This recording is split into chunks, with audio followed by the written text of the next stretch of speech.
au gouvernement au sujet d'activités bizarres, pour parler ainsi, d'activités militaires dans la commune de Tchaourou avec des militaires étrangers. Donc Kémy Séba n'est pas le premier à en parler. Donc il l'a fait. Et aujourd'hui, à ce jour, il n'a pas eu de réponse. Moi, j'étais interpellé. Je disais, mais ça ressemble, ce qu'il dit là, ressemble à ce que les membres, les militants du Parti communiste du Bénin disaient juste là. Et pour moi, c'était une occasion pour le gouvernement de monter au créneau, de nous dire ce qu'il y en est. À ce jour, on n'en sait absolument rien. Et il était allé jusqu'à dire que les gens parlaient des langues bizarres, des langues étrangères, et crèchaient dans des forêts à Tchaourou. Quand on donne ces genres d'éléments et que Kémy Séba vient dire ce qu'il dit là par la suite et qu'on connaît le fonctionnement, n'est-ce pas, des renseignements français, on connaît l'histoire des stabilisations des pays, n'est-ce pas? Quand on connaît ça, on ne peut qu'être prudent. Donc aujourd'hui, eh bien, est-ce qu'il faut dire que c'est à Kémy Séba de prouver? Je crois que dans tous les cas, Kémy Séba n'a pas prouvé, mais il revient au gouvernement de montrer patte blanche malgré ce tableau que je viens de décrire là, de nous dire la réalité des choses. Le Niger, plus que les Béninois, attend, n'est-ce pas, ces clarifications-là, surtout après les propos de Kémy Séba. Chibré, comment peut-on exposer de façon aussi maladroite son pays et ses gouvernants à la face du monde alors qu'on se dit panafricaniste, s'interroge le quotidien, le matinal? Non, c'est juste faire montre de sa cupidité, aller au-delà des frontières, aller au-delà de ta terre natale et dire que ta terre natale abrite des légionnaires, encore que tu es sur la terre, je dirais, du protagoniste à ton pays. C'est faire preuve de cupidité. Il va là-bas pour faire quoi? Pour faire bonne impression à Tiani. Et moi, j'ai toujours refusé de faire des débats sur Kémy Séba parce que depuis la base, quand je le suis, il ne me montre rien de concret que je pourrais suivre. Attendez, non, il n'a pas un discours panafricaniste. Il est éloquent et c'est à cause de son éloquence que beaucoup le suivent et il se trompe finalement. Et revenir sur le point des légionnaires, qu'est-ce qu'on appelle légionnaires d'abord? Et il a même dit que ce sont des noirs. Vous voyez à quel point on peut berner toute une nation parce que le faux fuyant de base militaire a été balayé de main. On est obligé d'aller chercher un autre point qui pourrait amener le peuple béninois à douter de la gouvernance actuelle. C'est tellement frustrant et à la limite déshonorant de... Retour dans ce studio pour l'instant débat ce matin et j'ai trois confrères en studio pour décrypter l'actualité telle que écrite par la une de quelques quotidiens. Martial Agoliabo est le premier débatteur. Martial, bonjour. Bonjour Samuel, bonjour à tous. Deuxième débatteur dans cette émission, il est tout nouveau dans ce studio, Chibré Memboutor. Chibré, bonjour. Bonjour Samuel et chers amis auditeurs, bonjour. Vous êtes de la rédaction de la Radio Weke. Animateur et chroniqueur à la Radio Weke. Merci d'honorer de votre présence. Je vous en prie. Vigile Awansé, il est habitué de ce studio. Vigile, bonjour. Bienvenue. Bonjour Samuel, bonjour à tous. Les autorités béninoises ont annoncé le 18 mai dernier le naufrage dans la nuit du 16 au 17 mai au large des côtes tunisiennes d'une embarcation transportant une cinquantaine de migrants de diverses nationalités, y compris naturellement celles béninoises, donc des Béninois qui ont péri dans la mer. Vigile Awansé, vous êtes surpris que désormais les Béninois empruntent la mer? J'avoue un peu, oui, je suis surpris, et en tout cas pour ce nombre que nous avons entendu. Moi, je n'avais jamais imaginé que, comme j'en entends parler du côté du Sénégal, de la Côte d'Ivoire, de la Mauritanie et d'autres pays de l'Afrique de l'Ouest ou de l'Afrique tout court, des Béninois faisaient partie de ces personnes qui se livrent en masse ainsi à ce genre d'aventure. J'étais d'autant plus surpris que ce n'est pas ce à quoi le gouvernement de la rupture nous a habitués, ces genres d'informations. Au dit vrai, on serait resté toujours dans le noir, pour parler ainsi, si le ministère des Affaires étrangères, pour la première fois, ne prenait pas la parole, ne montait pas au créneau pour nous dire ces choses-là, pour nous faire cet état des lieux. Et disons, c'est à saluer. C'est d'autant plus à saluer que moi, je fais partie de ceux qui ont toujours condamné, n'est-ce pas, cette sorte d'obscurantisme cultivé par le gouvernement de Patrice Talon en matière d'information, n'est-ce pas. Donc, pour moi, c'est une transparence qui a été jouer. Mais surpris, ça s'arrête là. Cela ne m'étonne pas parce que ce qui fait prendre la mer aux jeunes, eh bien cela sévit également au Bénin. Et donc, je suis surpris, mais je ne suis pas étonné. On reviendra sur Chibri, mais pourtant surpris. Surpris pour le nombre. Je me dis, actuellement, nous sommes dans une évolution et les gens sont libres d'aller là où ils veulent. Mais pour pouvoir revenir sur le sujet, je dois d'abord présenter mes condoléances à toute la nation béninoise et en particulier aux différentes familles parce que c'est tragique ce que nous avons connu. Voir ce nombre important de Béninois, ça prouve à quel point les Béninois ont envie d'explorer de nouveaux horizons. Mais ce nombre dans la Méditerranée, c'est vrai que c'est triste, mais il faut chercher les raisons. Dans nos recherches, on a vu que ces jeunes dépensent près de $4,000 pour pouvoir faire cette immigration clandestine. Et vous vous imaginez si vous convertissez les $4,000 en francs CFA, c'est près de 2,2 millions. Je pense que ces jeunes auraient dû utiliser ces sous en investissant au Bénin ici, pourquoi pas, et s'en sortir. Mais prendre la mer, ça n'a jamais été la solution la plus idoine. Martial Agoliabo, même question pour vous. Non. Surpris également? Non, du tout pas. Parce que ce n'est pas sous le régime Talon que ça se passait. Même sous les autres régimes, ça se passait. C'est vrai que aujourd'hui, le ministère des Affaires étrangères a annoncé en fait le nombre de Béninois qui a connu ce sort. Sinon, j'en connaissais beaucoup nombreux et qui ont pris par la mer pour se retrouver donc du côté de l'Hexagone. Donc cette fois-ci, ça a pété et le gouvernement a agi de façon prompte en fait pour donc accompagner ceux qui restent. C'est-à-dire qu'aujourd'hui, donc on a constaté qu'il y a une vitalité au niveau du ministère des Affaires étrangères pour accompagner donc les citoyens béninois parce que il y a, je dirais, un certain temps, il y a des Béninois en fait qui ont connu les mêmes sorts, mais malheureusement, c'est passé inaperçu. Donc cette fois-ci, je pense qu'il y a une vitalité donc au niveau du ministère des Affaires étrangères qui a pris à bras le corps donc cette situation. Donc déjà, comme l'a dit le cher confrère, c'est une pète pour la nation. Ce sont les braves valides en fait s'en ont parti de cette manière, je dirais, atroce. Donc d'abord je présente également mes condoléances donc à ces familles éplorées et dire que comme il a dit, il a évoqué tout à l'heure, bon, c'est l'Eldorado qu'ils veulent aller explorer et malheureusement explorer pardon, avec ces sous pour le devenir quelques comme il a dit. Vous voyez, ça peut faire quelque chose donc au Bénin, mais malheureusement ils ont décidé donc d'aller voir ailleurs et c'est dommage pour la nation. Vigile Avancière, quelles pourraient être les causes de la recherche du bien ailleurs ou des biens? C'est le bien-être, c'est un meilleur bien-être et cela est dû au fait qu'ils n'arrivent pas à se l'offrir ici, forcément. Bon, disons, oui, mais c'est en même temps le refus, n'est-ce pas, de faire face aux choses, moi je dirais, parce que il en a qui connaissent situation pire, qui n'ont même pas la capacité de réunir autant de sous qu'ils en réunissent pour voyager, et qui sont ici, qui subissent, qui se démerdent, et dont la situation change, qui arrivent à s'en sortir. Vous regardez nos carreleurs au quartier, regardez nos maçons, nos plombiers, ces artisans, ils s'en sortent pas, ils s'en sortent. C'est vrai que c'est pas l'Eldorado, mais l'Eldorado n'a jamais été pour tout le monde d'ailleurs. Donc moi je trouve que c'est la solution facile, trop facile, ces genres d'aventure. Et Dieu sait que les Béninois sortent, les Béninois sortent. Et ils sont encore plus nombreux où ils essayent de sortir de manière légale. Quand vous allez à l'immigration où on établit les passeports, n'est-ce pas? Quand vous allez dans les consulats, quand vous allez, voilà, ces structures où on facilite la sortie du pays, vous voyez que les Béninois sont très nombreux. Alors vraiment très nombreux. Et me semble-t-il, ils sortent encore un peu plus aujourd'hui qu'hier. Signe que, eh bien, socialement, économiquement, ça va un peu moins.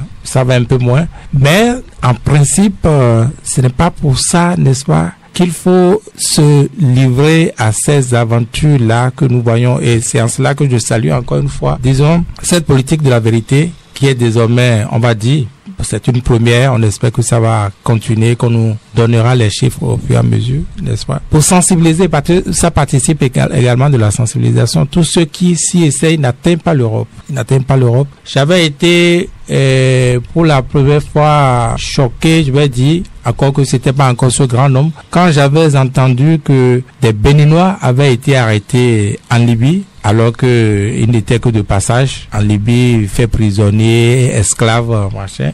Et il a eu des récits, des témoignages par rapport à ça. C'est déjà en ce moment, et c'est déjà sous ce régime. Je ne dis pas que ça n'existait pas sous les autres régimes, parce que l'envie de sortir, ça a toujours existé, ça va toujours exister, quelles que soient les conditions économiques. Mais ceux qui ont cette envie-là, le contexte social peut quand même amener que le nombre soit... Ah bien sûr, le contexte économique surtout. Le contexte économique surtout. Et donc, il n'y a pas de solution. Comme on l'a dit pour les autres pays, le Sénégal, surtout ces derniers temps, n'est-ce pas? C'est la gouvernance. C'est la gouvernance. Une gouvernance qui ignore les individus et les hommes, n'est-ce pas? Qui fait peu cas de la classe moyenne, voire en deçà. Eh bien, ça ne peut qu'amener ces phénomènes. Ça ne peut qu'amener, n'est-ce pas, une situation de sauve-qui-peut. Chibré, l'échec des politiques publiques sous ce régime à l'endroit des jeunes et sur la pertinence des questions de l'emploi durable n'est-elle pas une des conséquences qui expliquerait le nombre de plus en plus grandissant de candidats à cette forme d'immigration? Non, moi je dis catégoriquement non, tu vois. Il y a plein d'emplois. Il y a plein d'emplois. Vous avez près de 150, si je veux utiliser le chiffre exact, 150 Béninois qui ont quitté le Bénin, d'accord, et ils ont voulu prendre par la Méditerranée pour aller du côté de l'Europe. Ça montre que ces Béninois ne sont pas en réalité prêts, d'accord, à mettre en service leurs compétences pour le pays. Ça fait un. De deux, vouloir quitter le pays pour la facilité, parce qu'ils se disent que l'Europe leur apportera beaucoup plus, mais ils savent pas en réalité ce qui se passe en Europe. Moi, j'en connais plein d'amis béninois qui sont du côté de l'Europe, mais depuis des années ne sont toujours pas revenus. Et quand vous allez chercher ce pourquoi, c'est parce qu'ils s'en sortent pas. Ce qui veut dire que vous n'avez pas l'assurance une fois qu'en Europe que vous allez réussir. Donc ceux-là qui partent, je pense qu'ils ont tout faux. De deux, c'est un manque, je dirais, c'est une fuite de responsabilité. Si vous n'êtes pas en mesure de faire face à des difficultés, vous êtes livré à vous-même et vous avez envie de quitter en pensant que une fois là-bas que ça irait mieux. Quand on parle du contexte économique, moi je dis également non. C'était le contexte économique qui leur a permis de rassembler tous ces sous. S'il n'y avait pas une économie stable, ils n'auraient pas pu rassembler ces sous. Et vous savez, même si l'immigration elle est clandestine, on paye forcément quelque chose avant d'y arriver. Et ils n'ont pas pris par les airs pour atterrir en Tunisie. Ils ont fait des étapes, le Bénin, d'autres pays, jusqu'à atterrir en Tunisie. Ça veut dire que ces individus, ces Béninois que nous avons perdus, ont un minimum sur eux pour y aller. Ça veut dire qu'ils ont la tête qu'il faut pour pouvoir chercher de l'argent. Et s'ils restaient au Bénin, ils allaient faire plus, et s'ils investissaient ce peu, ils allaient en gagner au maximum. Donc, je pense qu'ils sont restés depuis 2016 à aujourd'hui sans pouvoir trouver un petit job.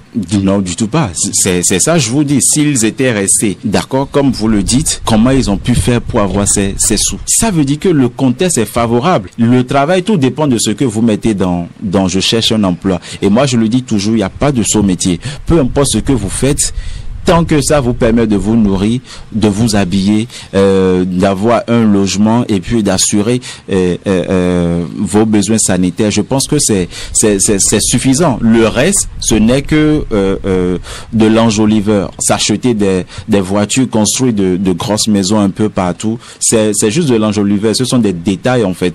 Je pense que du fait que le gouvernement a pu, par le biais de son ministère, rapidement identifier ces Béninois qui sont morts. Moi, je tiens véritablement à les féliciter parce que ils pouvaient ne pas réagir, et ils pouvaient également se taire là-dessus pour qu'on puisse ne pas savoir si réellement il y avait des Béninois dans ce nombre. Mais ils l'ont fait en identifiant tous les corps, et ils ont décelé finalement qu'il y avait 150 Béninois parmi ce nombre. Donc je tiens véritablement à saluer le gouvernement pour ce travail, et également travailler sur la sensibilisation pour que les notes sachent que il n'y a rien au-delà de nos frontières. Et si vous voulez aller du côté de l'Hexagone pour vous chercher, il faut y aller de façon légale.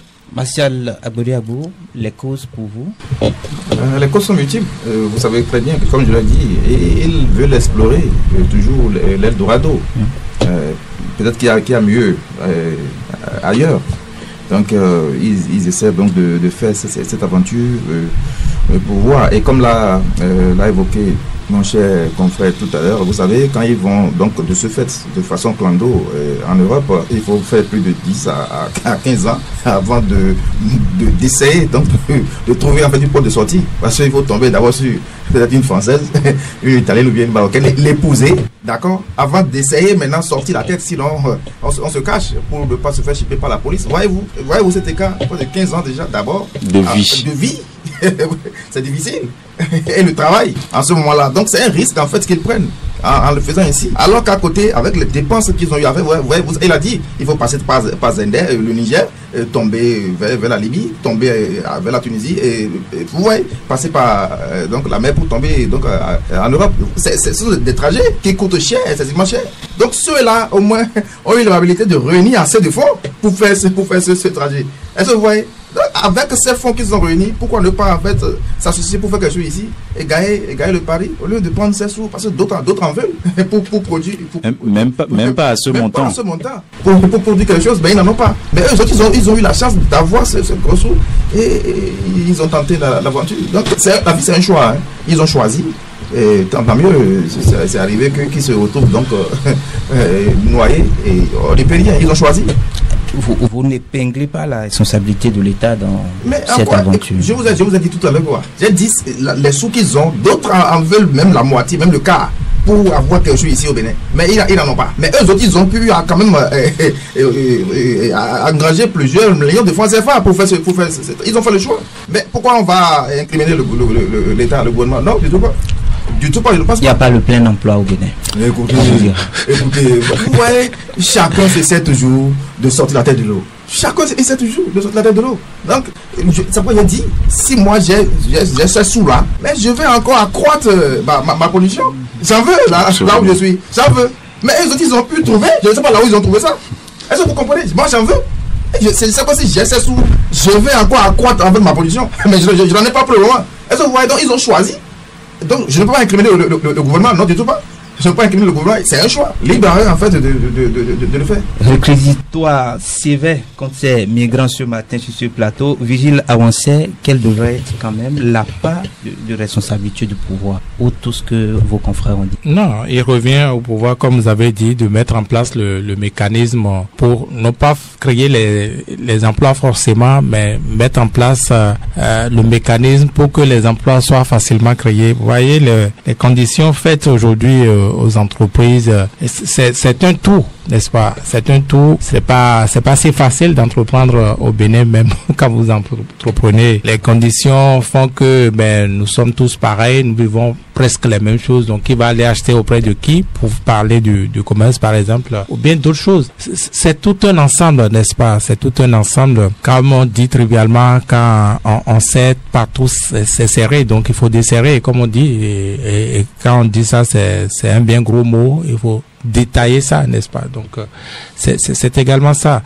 Maintenant, si vous parlez de création d'emplois, les emplois qui ont été le plus créés aujourd'hui au Bénin, cela crève l'œil que c'est à la police, c'est dans l'armée, c'est là où Patrice Talon a battu, n'est-ce pas, le record de recrutement. Mais tout le monde n'est pas destiné à ces corps de métier. Dans tous les cas, quand les gens n'ont pas été recrutés, ils prennent la main, n'est-ce pas? Cela fait pas rire, mais que voulez-vous? Maintenant, il faut pas occulter la recherche de la facilité. Je l'avais déjà dit, il faut pas occulter la recherche de la facilité parce que c'est comme cela et pourtant les gens se battent au Bénin. Tant qu'ils savent faire quelque chose, ils vont avoir le peu qui leur permettra tout au moins de subvenir à leurs besoins, les 5 besoins fondamentaux.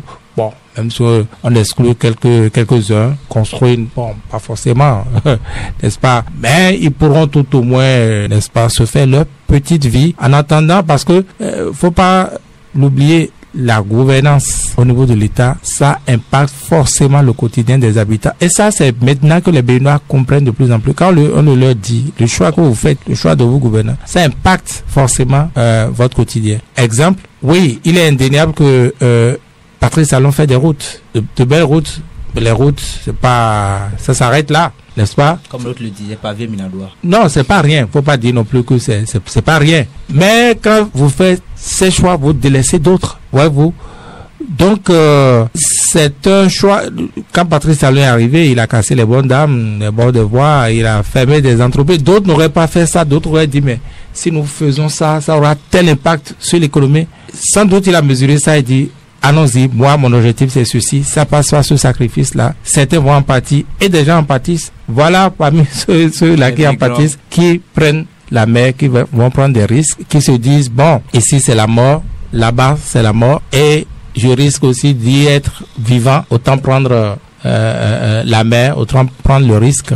C'est ça. Donc, pour la gouvernance qu'on a aujourd'hui, cela ne peut aller autrement. Je dis encore une fois, cela ne fait qu'accentuer la situation, parce que ce phénomène va toujours exister. Il y aura toujours des gens qui, pour telle raison, qui vous disent que même si, disons, les choses étaient desserrées, pour reprendre encore ce thème-là, que ça conviendrait à tout le monde. Non, il y aura toujours des gens qui diront, j'irai chercher le plus, le meilleur ailleurs, n'est-ce pas? Aujourd'hui, on parle de l'Europe, mais hier, bon, nous, comment ça s'appelle, Martial, Agoliago et moi, nous avons fait l'école nouvelle. Nous avons fait l'école nouvelle, et à l'école nouvelle, l'un des programmes d'enseignement, c'était l'exode rural. L'exode rural qu'on nous enseignait, c'est le dépeuplement, n'est-ce pas, des villages, des zones rurales, en faveur donc des zones urbaines, et voire même à l'extérieur. Donc l'exode rural, c'était donc ce phénomène qui amenait les jeunes des villages pour les villes, et parfois même des villes pour ailleurs. Et l'une des sources qui appelle les Béninois à l'époque, dans les années 80, 70, 80, c'était le Nigeria. Parce que c'était meilleur là-bas. Parce que on pouvait plus facilement chercher de l'aide. Donc, c'est un phénomène, disons, humain, l'immigration. Donc, ça va toujours exister. Il y aura toujours des gens qui feraient ce choix. Mais c'est atténué quand les réseaux économiques sont, disons, ôtés de la situation. Un temps soit peu, cela va atténuer le nombre de personnes qui sortiraient. Chibré, oui. N'est-il pas urgent de revoir le filet social au Bénin? Le gouvernement. Le filet social, je pense que le gouvernement en fait suffisamment, hein.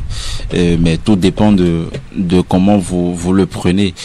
Pour moi, il faut reconnaître d'abord que l'immigration, comme l'a dit tout à l'heure Vigile, l'immigration ne disparaîtra jamais. Peu importe ce qui se passerait, peu importe l'amélioration des conditions de vie, l'immigration ne finirait jamais. Parce que ça ne date pas d'aujourd'hui.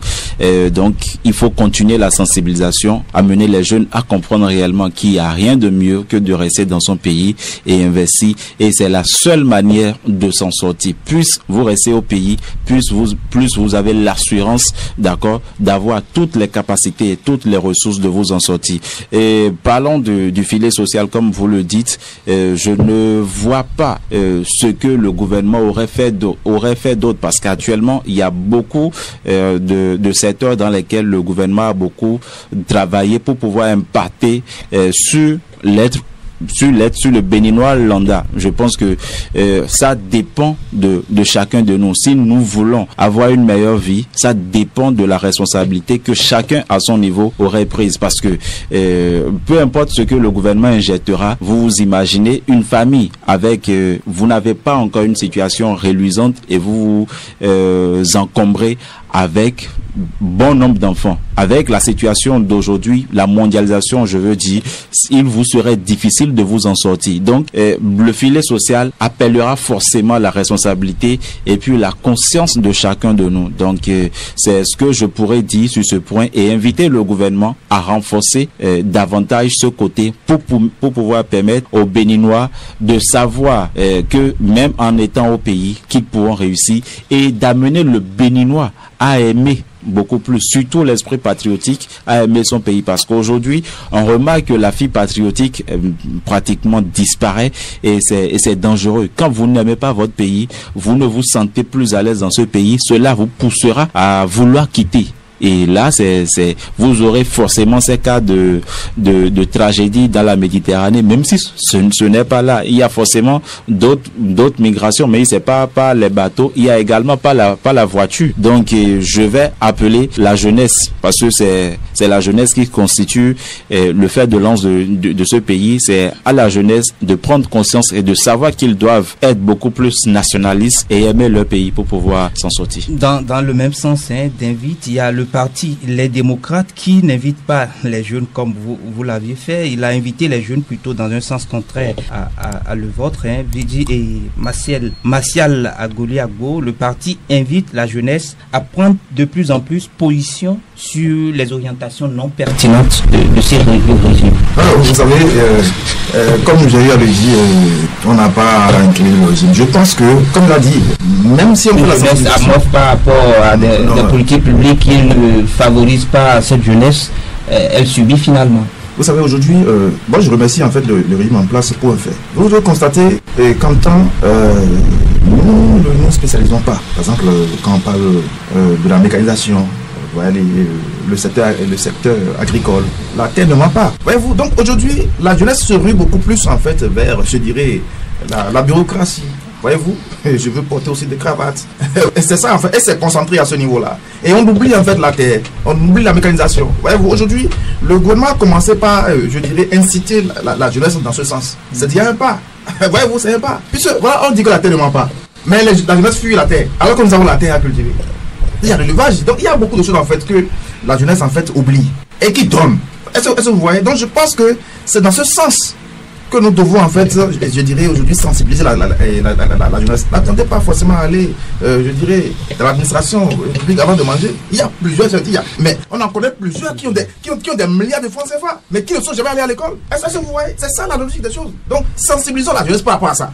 Par rapport à l'immigration, ils vont toujours partir. C'est comme la cybercriminalité qui est criminalité. Malgré qu'on les arrête, on les envoie en prison. Ils font toujours ça, ils le font au Bénin, non. Ça continue, oui ou non. C'est ça la réalité des choses. Ils vont toujours le faire. Donc il faut beaucoup plus sensibiliser la masse en fait à aller vers la terre, à aller vers l'élevage, à aller vers l'agro-business. Même si au finish, quand on va à la terre, l'État vous contraint à lui vendre les fruits de cette terre-là, au lieu de vous laisser vendre à qui vous voulez. Même si l'État vous contraint à vendre, je pense que vos produits ne sont pas pourris. À un coût qu'ils fissent, par ailleurs. Écoutez, aujourd'hui, nous sommes dans la transformation. Avant, vous savez très bien que quand nous prenons en fait nos produits de première nécessité, on envoie ailleurs. Mais aujourd'hui, allez voir Aglo, on transforme ici. Donc c'est la plus-value. C'est une chance. C'est une chance pour le Bénin. Maintenant, si on doit le faire ici, il faudrait que nos produits en fait viennent à Aglo pour qu'on fasse la transformation, mon cher ami. Vigile avancé, est-ce qu'il ne faut pas voir votre appel tout à l'heure à la jeunesse dans un autre sens, comme le parti Les Démocrates l'a vu, amener la jeunesse à plutôt être contre les positions ou les orientations non pertinentes des politiques publiques au Bénin, puisque c'est là que le problème se situe. Ça ne devrait même pas être un appel, ça devait être un fait. Ça devait être un fait. Je me rappelle encore une fois, Joseph Diogbenou, il a quelques années, recommandait aux Béninois avec coutume de dire ne soyez pas des habitants, soyez des citoyens. Voyez-vous, soyez des citoyens, c'est tout résumé. On n'a même pas, c'est même pas seulement pour les jeunes. Et c'est vrai que le même pouvoir auquel appartient aujourd'hui Joseph Diogbenou, le même pouvoir a tendance à faire croire aux Béninois qu'il faut juste subir. Voyez-vous, mais quelque part, je les comprends. Ils veulent la tranquillité, comme ils l'ont dit dès le début, plus de grèves, plus de ceci, cela, alors que ce soit les grèves, que ce soit les manifestations, que ce soit ceci ou cela, ce sont des modes d'expression des populations pour qui on agit, pour qui le décideur, n'est-ce pas, décide. Le gouvernement, le pouvoir décide au quotidien. Et c'est le retour qu'ils ont à travers ces modes d'expression-là. Parce que celui qui dirige, celui qui pose un acte public a envie, doit pouvoir savoir comment la cible ressent ça, qu'est-ce qu'il faut faire faut-il réajuster? C'est un dialogue permanent. C'est ça le dialogue permanent en matière de démocratie. Et on ne peut pas l'empêcher. Il devait pouvoir être naturel, n'est-ce pas? Malheureusement, le pouvoir de Patrice Talon a tendance à faire croire que ça ne doit pas exister. Ça ne doit pas exister. Il a plein de mécanismes aujourd'hui pour décourager les gens.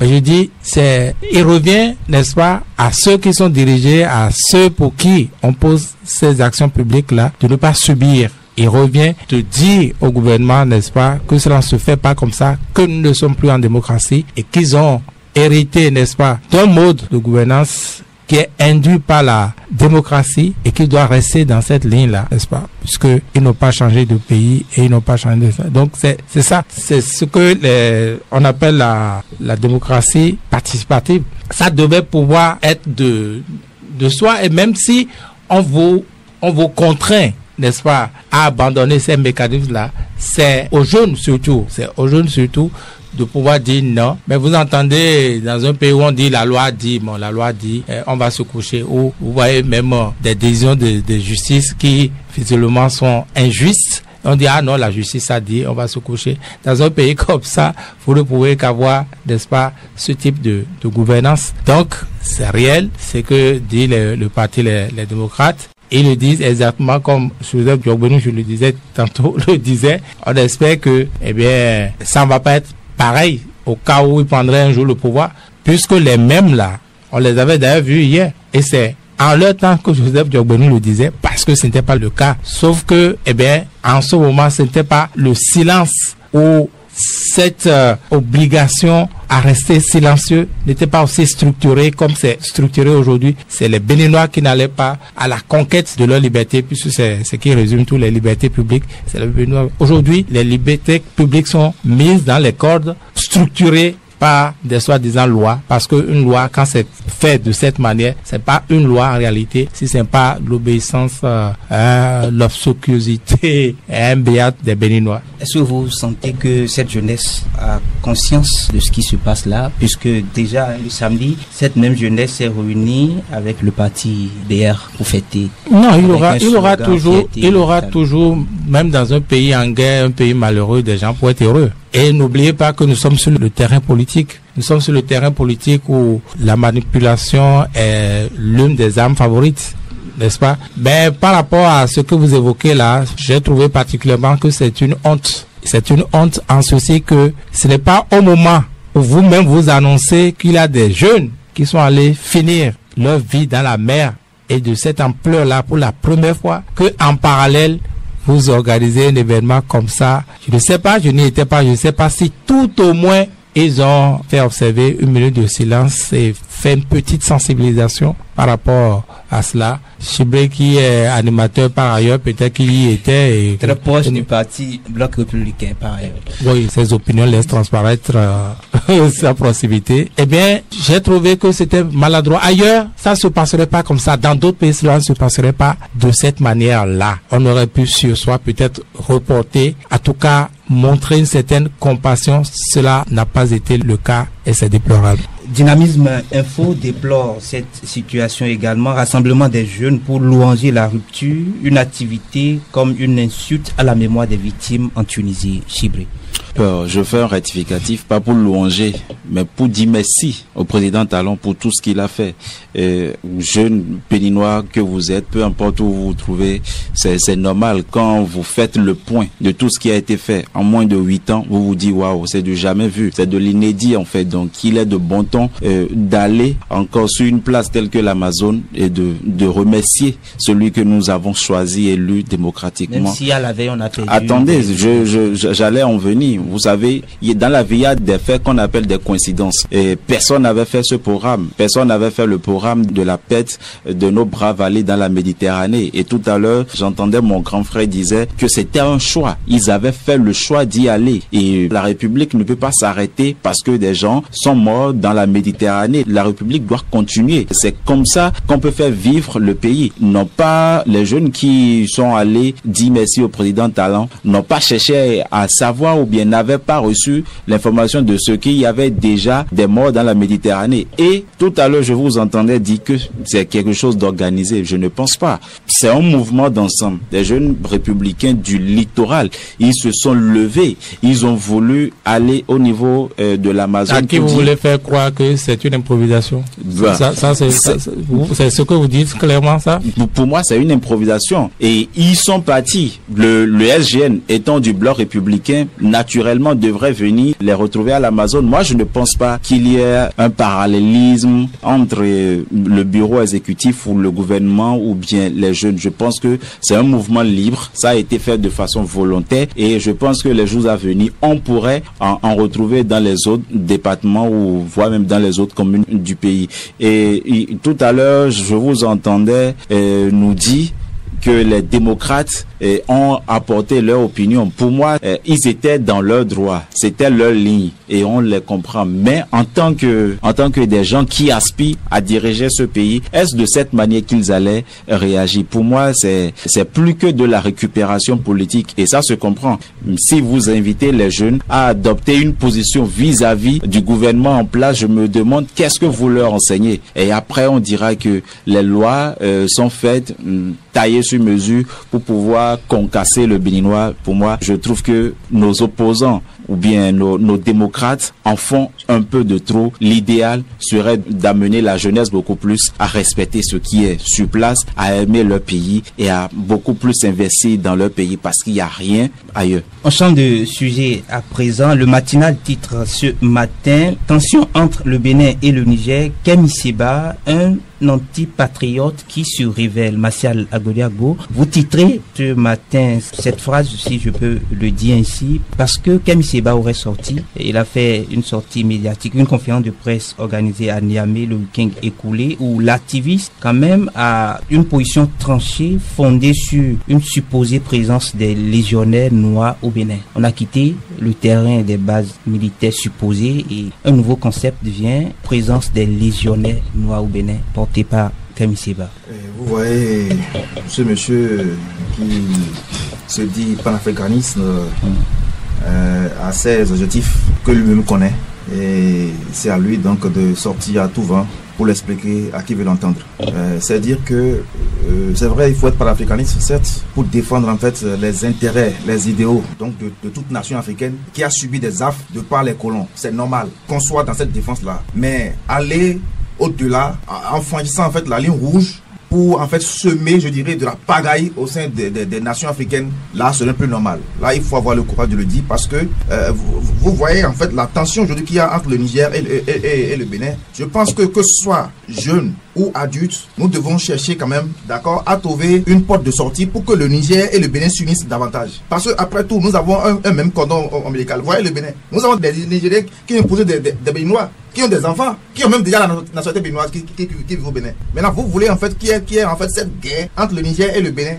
Non. Donc en fait, moi j'interpelle en fait mon cher ami Kemi Seba. C'est vrai, aujourd'hui il a un aura, d'accord, il a un aura, mais il faudrait qu'il surfe en fait sur ça pour en fait interpeller les deux autorités à avoir, je dirais, une synergie d'action commune pour le bonheur du peuple béninois et du peuple nigérien. Mais quand il crée des trucs du genre, vous voyez, la frontière est fermée, par exemple. On cherche des solutions en fait pour qu'il y ait ouverture. Mais quand lui dit encore, maintenant, on a dit qu'il y a des bases militaires françaises qui sont au nord. Et les gens ont peur, ils n'ont pas donc d'ouvrir la frontière juste à présent. Maintenant, vous parlez maintenant de légion quoi? Noire ou quoi? Non, arrêtons cela. Aujourd'hui, c'est comment faire en fait négocier pour que le Niger et le Bénin se retrouvent sur la même table et deviennent en fait des frères d'antan. C'est ça la question. Mais il ne faudrait pas qu'on soit des activistes ou bien qu'on soit quoi pour en fait envenimer ce qui est là déjà et qu'on cherche maintenant à dénouer. Non, moi je suis pas d'accord. Ça là, il faut qu'on le dise. Il faudrait que ce panafricanisme en fait cesse en fait de semer de la pagaille. Vigile avancé, est-ce qu'on n'est pas tenté de dire que Kemi Seba dans cette situation est un apatride?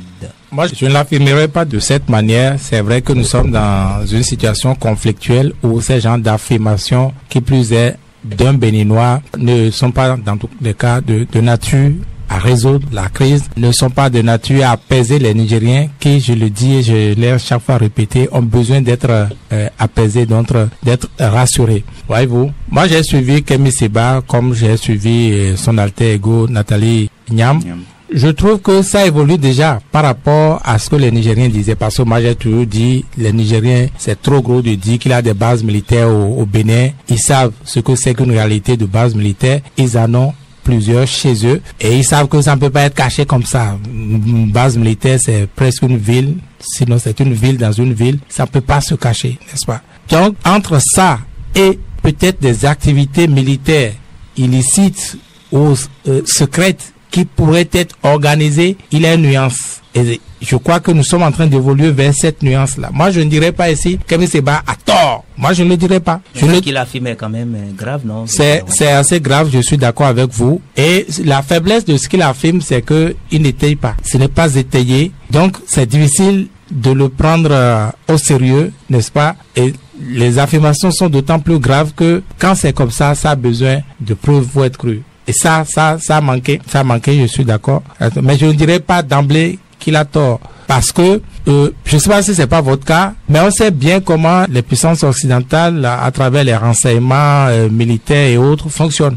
Si vous ne le savez pas, prenez le temps de vous cultiver, de chercher à savoir. Moi, j'ai de la documentation, je peux mettre à votre disposition. Hein? C'est comme ça fonctionne. Et puis, nous sommes toujours dans le Bénin. Vous voyez, encore une fois, ce dont je parlais, où on a un problème avec la transparence en matière d'information. Quand c'est comme ça, on dit tout et rien. Et c'est les rumeurs qui courent, qui ont les pieds légers. N'est-ce pas? Dans un pays où vous avez entendu le président de l'Assemblée nationale dire il y a quelques mois que du moins le gouvernement n'avait pas besoin de passer par la case Parlement pour aller faire son intervention militaire au Niger, alors que tout à côté au Nigeria, on a vu c'est passé par le Parlement, n'est-ce pas? Quand vous voyez les 2000 policiers qu'on veut envoyer en Haïti, et qu'on n'est pas passé, je ne sais pas si passeront encore par le maître, c'est déjà acté, ils vont envoyer 2000 policiers en Haïti. On n'est pas passé par le Parlement, on n'en sait rien, n'est-ce pas? On n'en sait rien. Quand ça se passe de cette manière-là, quand je me souviens, au moins un député Ouro Koubou, pour ne pas le nommer, a dit ouvertement et a écrit, adressé une question au gouvernement au sujet d'activités bizarres, vous parlez ainsi, d'activités militaires dans la commune de Tchaourou avec des militaires étrangers. Donc Kémy Séba n'est pas le premier à en parler. Donc il l'a fait.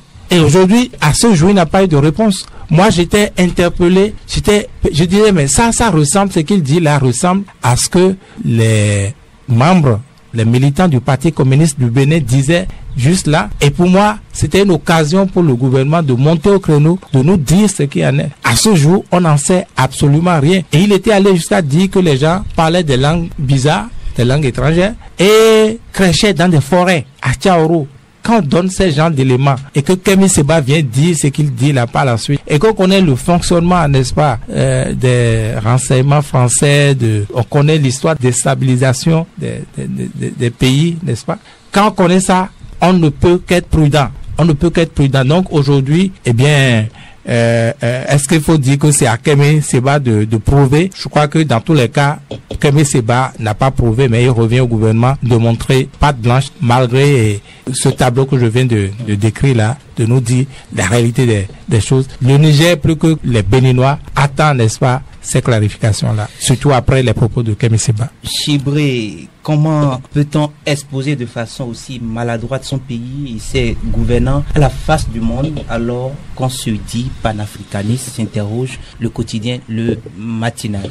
Non, c'est juste faire montre de sa cupidité, aller au-delà des frontières, aller au-delà de ta terre natale et dire que ta terre natale abrite des légionnaires, encore que tu es sur la terre, je dirais, du protagoniste à ton pays. C'est faire preuve de cupidité. Il va là-bas pour faire quoi? Pour faire bonne impression à Tiani. Et moi, j'ai toujours refusé de faire des débats sur Kémy Séba parce que depuis la base, quand je le suis, il ne me montre rien de concret que je pourrais suivre. Et attendez, non, il n'a pas un discours panafricaniste. Il est éloquent et c'est à cause de son éloquence que beaucoup le suivent. Et il se trompe finalement.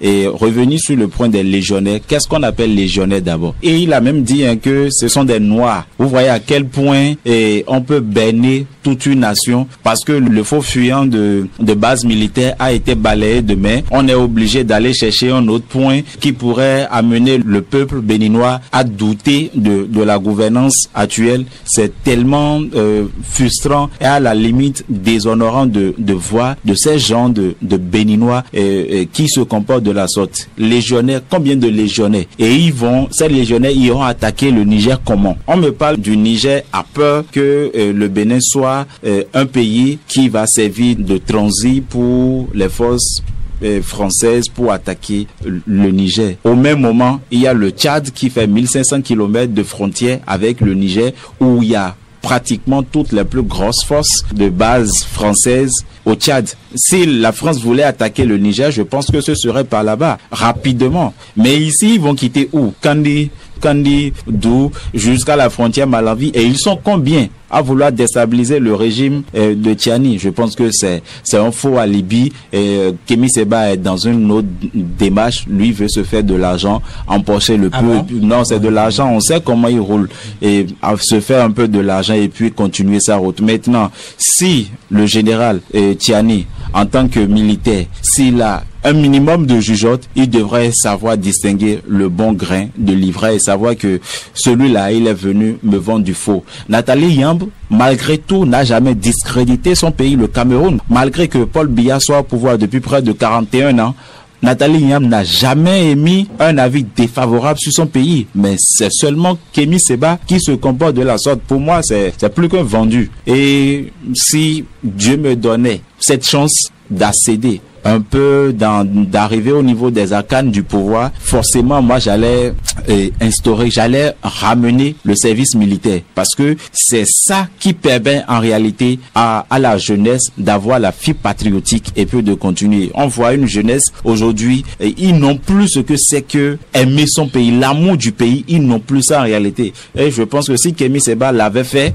ce service militaire, il ne se comporterait jamais de la sorte. Le drapeau, un drapeau est sacré. Vous allez dans un pays, vous brûlez le drapeau, c'est que vous avez déclenché une guerre. Kémy Séba, s'il nous écoute, je pense qu'il devrait faire profil bas et savoir que avec l'aura qu'il a actuellement, ce n'est pas éternel. L'aura, c'est juste pour un temps, c'est pas éternel. L'aura qu'il a actuellement, il devrait l'utiliser au service de sa nation qu'au lieu de mettre sa nation en difficulté. Martial Agoliagbo, le Bénin est un pays de droit. Kémy Séba doit être interpellé à sa prochaine descente au Bénin. Qu'est-ce que souhaite le quotidien Le Matinal? Oui, vous savez, interpellé ou pas, il a eu à évoquer un cas, c'est un Béninois. Mais s'il a décidé donc de gagner l'image de son pays à l'extérieur, c'est tant pis pour lui. L'essentiel, c'est que les autres aussi ne sont pas des aveugles. Ils voient de visu ce qui se fait. C'est-à-dire que, vous savez, c'est comme si vous avez vu un fou sur la route et vous avez commencé par le gifler. On va dire que vous aussi vous êtes fou. Donc si un fou décide donc de lancer la pierre à l'église, il faut le laisser lancer. Après, donc son bras va recevoir les conséquences dignes du nom et il va se retrouver. Et donc, c'est dire que Kémy Séba peut continuer son aventure à discréditer, mais le Bénin avance. Vigile Avancière, on parle d'interpellation prochaine de Kémy Séba et d'autres mesures que le quotidien veut qu'on déclenche contre Kémy Séba. Est-ce que vous êtes d'avis? Il a longtemps l'envie, n'est-ce pas, d'arrêter Kémy Séba. Habitait certains dans le pays, on le sait. Donc s'il veut protester de ça pour l'arrêter, libre à eux, n'est-ce pas? Mais il ne revient pas de dire qu'ils ont raison ou pas. Moi, je crois que le Niger, comme je le disais tantôt, a besoin d'être rassuré. Puisque avec cette déclaration de Kémy Séba, le Nigerien prend ça, n'est-ce pas? Vous voyez, les Nigériens prennent ça comme une pièce à conviction. Ils sont fortifiés dans leur conviction que, eh bien, le Bénin est décidément un pays ennemi, en tout cas, abrite des ennemis qui viseraient le Niger. Donc, par rapport à la situation qui prévalait déjà au sujet de l'Oléoduc, je pense que il revient à la médiation chinoise dont on ne sait même pas ce que ça a donné de l'autre côté juste là. Eh bien, il revient à la médiation chinoise si la feuille de route était poursuivie, à savoir mettre en place une commission d'enquête. Il revient, n'est-ce pas, à ce que, eh bien, cette commission tripartite là puisse aller sur le terrain, constater des choses, puisse mettre en place, n'est-ce pas, des mécanismes de contrôle, n'est-ce pas. C'est bien possible que les deux pays, si les deux chefs d'État prenaient langue, parce que il me semble, quand je décrypte la situation, Tiani ne décrocherait même plus les appels de Patrice Talon. On l'a pas dit clairement, c'est presque ça, puisque les deux ne se parlent plus. Et Patrice Talon a quand même essayé régulièrement, il ne le cache pas, d'appeler. Donc, si la situation était, grâce à la partie chinoise, telle qu'on arrivait à une solution où les deux se parlaient, je crois que la situation peut s'améliorer. Ils vont trouver le mécanisme pour rassurer le Niger, qui, je dis encore une fois, est tout légitimé à pouvoir chercher à être chez lui, être tranquille, n'est-ce pas? Donc, il faut le trouver. C'est pas arrêter Kémy Séba qui rassurerait le Niger. Au contraire, Patrice Talon a déjà assez de problèmes pour rajouter encore ce problème, tout ce que cela pourrait générer. Je ne pense pas que ce soit la meilleure chose pour lui. Et je ne suis même pas sûr qu'il le ferait, contrairement à ce que le matinal recommande. Je ne suis pas sûr qu'ils iront là, n'est-ce pas? Donc, encore une fois, l'essentiel, c'est de rassurer le Niger, qui le mérite. Et je ne sais pas combien de Béninois accepteraient aujourd'hui qu'on se serve du Bénin pour déstabiliser le Niger. C'est pas possible, c'est pas normal. Donc, il faut trouver le mécanisme pour pouvoir rassurer encore une fois le Niger. Vigile Awansé, je reste avec vous et on va sortir de ce studio par cette question. Vigile Awansé, je le disais, dites-nous, est-ce que vous pensez qu'il fait les grands pas pour venir en politique, Kémy Séba? Ah non, Kémy Séba est même déjà en politique pour moi. Kémy Séba est même déjà en politique, il ne le cache pas. Quand vous l'entendez, il ne le cache pas. Mais encore une fois, c'est un Béninois. C'est un Béninois et il a des ambitions. Pourquoi vous le lui refusez? Pourquoi lui? Il porte le drapeau pourquoi d'autres et pas lui? Moi, je sais pas. Si vous êtes contre ces idées, c'est sur le terrain des idées qu'il faut aller combattre ces idées. Vous ne pouvez pas avoir des mécanismes lui interdire, n'est-ce pas, d'avoir des ambitions ou même de se présenter. Non? Chibré, même question pour vous. Kémy Séba, en politique, je dis, il est libre, hein, il est libre de venir en politique, sauf que pour être président, il lui serait difficile parce que c'est son rêve cher. Lui, il n'a jamais été même un simple chef du quartier d'abord, avant d'aspirer à être chef de l'État. Attendez, je vais revenir là-dessus. Patrice Talon était longtemps dans les arcanes du pouvoir. Il a été longtemps dans les arcanes du pouvoir. Kémy Séba, en fait, les gens le prennent pour le prochain Diomaye Faye. C'est la plus grosse erreur. Diomaye a commencé à partir des plus basses classes de la politique sénégalaise. Il fut administratif. Kémy Séba, qu'est-ce qu'il a occupé comme poste dans l'administration béninoise? Rien. Si vous prenez son parcours administratif et même politique, c'est zéro. Donc moi, je ne le vois pas en tant que... C'est vrai, il peut porter la casquette politique, mais il n'est pas sur qui il faut vraiment miser gros. Moi, c'est pas une carte joker en fait. Si c'est l'opposition qui veut le porter, je pense que ils ont pris la plus mauvaise des armes pour aller en guerre. Même si tout à l'heure vous adulez quand même son éloquence. Vous pouvez être éloquent et ne rien apporter. L'éloquence n'a jamais été un synonyme de succès. Et tout à l'heure, je vous entendais dire, il y a une question là. Je vais oublier, peut-être que je vais revenir là-dessus, mais je tiens à le préciser que Kémy Séba, il est dans un jeu, d'accord, et qui, ma foi, ne l'honore pas. Et quand les gens pensent qu'il faut l'arrêter, pour moi c'est un piège tendu en fait. C'est un piège tendu au chef de l'État et le chef de l'État est tellement mature qu'il ne tombera jamais dedans. Patrice Talon a d'autres choses à faire. La République a beaucoup d'objectifs, donc on va pas s'attarder à quelqu'un qui n'apporte pas une plus-value à la République. Kémy Séba n'apporte rien, même pas un investissement de 25 francs au Bénin, donc ça ne sert à rien de s'attarder. Mais il paie l'hôtel quand il vient au Bénin, son séjour. Personne ne l'a obligé, il peut dormir dans une chambre entrée couchée comme moi. Personne ne l'a obligé, le luxe a un prix. Martial Agoliabo, pour finir sur ce sujet. Non, il est libre de faire la politique. On ne peut pas empêcher un citoyen béninois d'aspirer à aller donc sur ce champ politique. L'essentiel est que bon, le peuple béninois est mûr et puis voyez-vous, si éventuellement il pense que en cherchant à tenir l'image du Bénin et du régime en place pour se faire une place sous le soleil, il se tire, je dirais, le doigt dans l'œil, hein, parce que vous savez très bien que si éventuellement, comme l'a dit mon cher ami, si l'opposition le positionne comme son cheval de bataille pour les élections prochaines, ils auront un échec cuisant, parce que si éventuellement Kémy Séba aspire effectivement à être candidat en 2026, il faut qu'il change en fait de disque, sinon actuellement son disque est rayé. Merci à vous, Martial Agoliabo. Vous êtes la rédaction du quotidien Le Matinal. Chibré Memboutor, Victor. Il est de la radio Oweke Vigile avancée de Crystal News.